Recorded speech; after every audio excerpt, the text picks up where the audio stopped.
William Morrow and Harper Audio present The Last Romantics, a novel by Tara Conklin, performed by Cassandra Campbell.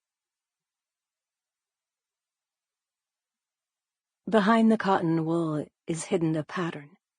That we, I mean all human beings, are connected with this. That the whole world is a work of art. That we are parts of the work of art. Hamlet or a Beethoven quartet is the truth about this vast mass that we call the world. But there is no Shakespeare, there is no Beethoven. Certainly and emphatically there is no God. We are the words, we are the music, we are the thing itself. Virginia Woolf, Moments of Being. Wait, they don't love you like I love you. Yas.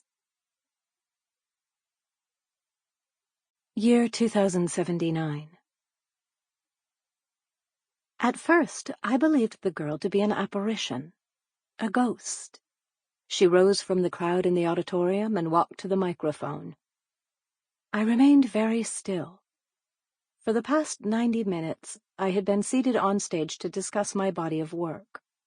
As much as I dread large crowds, the event had been a success. The audience was respectful, intelligent, curious. I'd even made them laugh.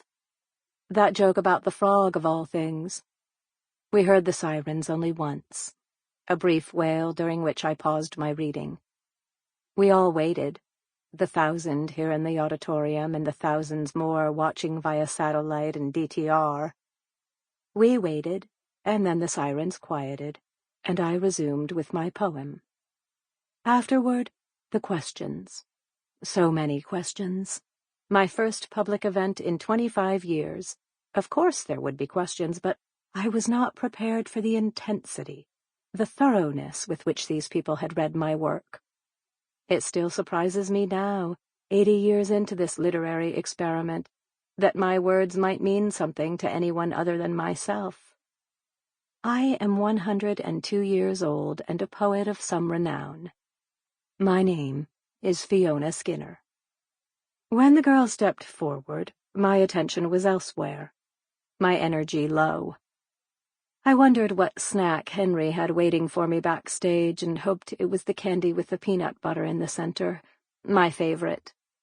My thoughts fixed on other comforts, the tall, soft bed in my house in the mountains, the river stocked with trout, the deep, cold well, the generator with its soothing hum.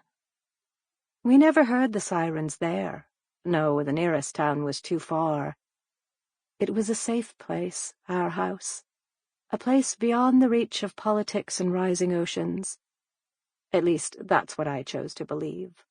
It's possible to exist under any number of illusions, to believe so thoroughly in the presence of things you cannot see, safety, God, love, that you impose upon them physical shapes, a bed, a cross, a husband. But ideas willed into being are still ideas and just as fragile. The girl at the microphone was an arresting sight. Slender and tall, a dark bob cut short and sharp to her chin. She looked 18, perhaps 20 years old. Not a girl then, nearly a woman. The crowd was silent. She coughed into her hand. "Ms. Skinner," she began. "My name is Luna." "Luna," I said, and my voice caught. My breath stilled. For a moment I traveled back all those years to a different place and time. At last, I thought, Luna has returned. "Yes, my mother named me after the last line of the love poem," she said. "Oh, of course." I smiled. Henry had told me about this, the popularity of the name. The love poem had that effect on some readers. They wanted to keep a piece of it. And here was one of those babies, now grown, standing before me. Another Luna. The girl's face was half in shadow. I saw a mole high on her right cheek, about the size of a dime. A birthmark. A dark kiss. Sample complete. Ready to continue?